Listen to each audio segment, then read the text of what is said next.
Fingí no saber nada cuando me enteré de que mi esposa me engañaba, esperé un año y me quedé con todo sin que pudiera hacer nada. Estuve casado durante 13 años con Laura. 13 años de una vida tranquila, sin lujos pero sin carencias, sin hijos, con 2 gatos que adoptamos en los primeros años del matrimonio. Nos conocimos a los 27, nos casamos a los 30. A los 43, todo lo que pensé que era estabilidad se convirtió en una farsa. Y lo supe por accidente. O tal vez fue el destino, no lo sé. Laura trabajaba como diseñadora freelance, pero en la práctica eso significaba que tenía tiempos muertos largos. Yo dirigía una empresa de consultoría que fundé con un amigo y que después terminé comprando cuando él se retiró. Siempre trabajé muchas horas, pero lo hacía desde casa. Lo que yo no sabía es que mientras yo estaba en llamadas o enfrascado en planillas, ella vivía otra vida a metros de distancia. Todo empezó con una transferencia duplicada en mi cuenta personal. Noté un gasto extraño, una cena en un restaurante bastante caro, el mismo día en que me dijo que iba a casa de su madre. Revisé mis estados bancarios y encontré varios cargos similares en los últimos 3 meses. Se me congeló la sangre. Mi primer impulso fue creer que me estaba robando. Luego que estaba viendo a alguien más. Lo confirmé a los 2 días cuando intercepté una llamada de voz. Tenía su celular cargando en la cocina mientras se bañaba y entró una notificación de WhatsApp. Solo vi un nombre, Álvaro Corazón Negro. Y un mensaje, te amo, princesa, hoy puedo quedarme a dormir contigo. No escuché más. No leí más. No necesitaba hacerlo. Sentí que algo dentro de mí se cayó como una repisa mal clavada. No dije nada. No le reclamé. Solo dije que tenía que ir al Cowork por unos días para trabajar mejor. Ella no pareció sospechar. Hasta me dio un beso en la mejilla. Me supo a veneno. A partir de ahí, fingí. Me volví el mejor actor del mundo. Me transformé en el tipo amable, ocupado, ajeno. Pero en realidad estaba diseñando el acto final. Porque si algo he aprendido en mi trabajo es que toda estructura se cae si sabes exactamente dónde golpearla. Y yo conocía a Laura mejor que nadie. Sabía cómo pensaba, que le dolía, que creía tener asegurado.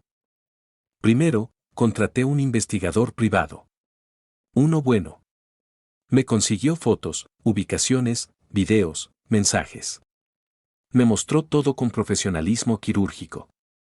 Ella no solo me engañaba con Álvaro, sino que lo hacía en nuestra casa. En nuestra cama. Usando nuestras sábanas. Los audios eran gráficos. Ella hablaba de mí como si fuera un viejo aburrido. Lo llamaba mi hombre real. Lo peor no era el sexo. Era la forma en que hablaban de deshacerse de mí. De cómo ella podría pedirme el divorcio en 6 meses y quedarse con la casa porque seguro ni se defenderá. Álvaro incluso le dijo que yo parecía demasiado blando para pelear. Ahí tomé una decisión. No me iba a divorciar. No iba a pelear. Iba a hacer que ellos mismos lo pidieran, y cuando lo hicieran, no les iba a quedar nada. Lo primero fue contratar a un abogado experto en divorcios con ocultamiento de activos. Empezamos a mover propiedades, acciones, participaciones, a nombres intermedios. La casa, que habíamos comprado juntos, fue transferida temporalmente a una sociedad familiar bajo pretexto de garantía hipotecaria. Ella nunca se interesó en esos trámites. Solo firmaba. Siempre firmaba. Mientras tanto, comencé a registrar todo legalmente. Cada conversación, cada mensaje, cada transacción. Todo en copia segura. Paralelamente, comencé a mostrarme un poco más distante, como si algo en mí se estuviera apagando. Ella notó el cambio, claro. Empezó a decir que me notaba extraño, que si necesitaba hablar. Le dije que estaba agotado del trabajo, que quizás deberíamos darnos un tiempo en el futuro. Ella, sin sospechar, empezó a jugar sus cartas. Empezó a mencionar que quizás deberíamos separarnos de buena manera, que nadie había hecho nada malo y que podíamos hacerlo amistosamente. Yo fingía sorpresa. ¿De verdad quieres separarte?, decía. Es por algo que hice, Preguntaba. Y ella, hipócrita, me decía que simplemente había cambiado su visión de la vida. No quería discutir. Solo asentí. Le dije que si eso la hacía feliz, yo no me opondría. Que cuando se sintiera lista, podíamos hacer los trámites. 2 meses después me pidió formalmente el divorcio. Fue cordial, casi frío. Dijo que era lo mejor para ambos. Acepté sin drama. Incluso le dije que se quedara en la casa hasta que resolviéramos la división de bienes. En paralelo, ella ya vivía prácticamente con Álvaro, pero no se atrevía a decírmelo directamente. Yo ya tenía copia de los mensajes donde planeaban usar parte de la compensación del divorcio para abrir un café holístico. Les dejé creer que podrían lograrlo. Nos sentamos con nuestros abogados. En la primera reunión, Laura sonrió al decir que quería quedarse con la casa, parte de los ahorros y el auto. También pidió una mensualidad temporal hasta que se reacomodara. Mi abogado le entregó una carpeta. Documentos. Declaraciones. Evidencias. El rostro de Laura cambió al leer la primera hoja. Mi abogado habló, tenemos pruebas suficientes para invalidar cualquier reclamo.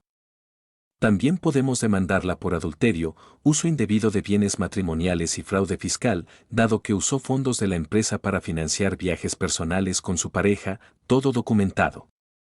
Ella palideció. Intentó reír, decir que era un montaje. Pero sabía que no. Porque había audios con su voz, mensajes con su cara, extractos con su firma. Se quedó en silencio. Le dijimos que tenía dos opciones, firmar el acuerdo que le dejaba solo una mínima parte o ir a juicio y terminar pagando incluso mis costas legales. Eligió firmar. Lloró mientras lo hacía. Parecía que ahí terminaba todo. Me quedé con la casa, con la empresa intacta, con mis cuentas a salvo. Álvaro la dejó 2 semanas después. Según su Instagram, volvió con una ex. Laura se mudó a un estudio pequeño en la periferia. Supe que intentó retomar sus trabajos como diseñadora, pero muchos de sus contactos eran míos. Silenciosamente, les conté la verdad. No dije nombres.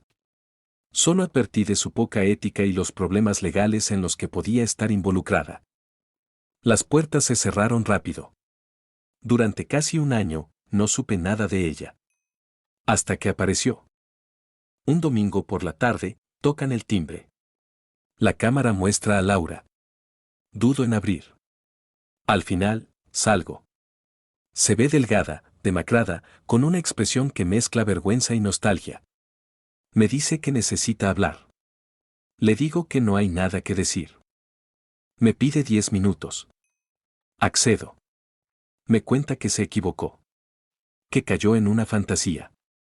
Que creyó que yo no la amaba. Que se sintió invisible. Que pensó que ese tipo le ofrecía algo que yo no podía darle. Pero que ahora se dio cuenta de que yo era su hogar. Que lo perdió todo y que quiere empezar de nuevo. No respondo. Solo la miro. Me suplica. Me dice que ni siquiera quiere que volvamos, pero que necesita mi ayuda para rehacer su vida. Que por favor. Le pregunto si lo haría ella por mí si la situación fuera inversa. Se queda en silencio. Luego dice que no lo sabe. Y yo respondo, yo sí lo sé. No lo harías. Me da la razón. Llora. Me dice que aunque no me perdone, espera que algún día pueda entender que se arrepiente.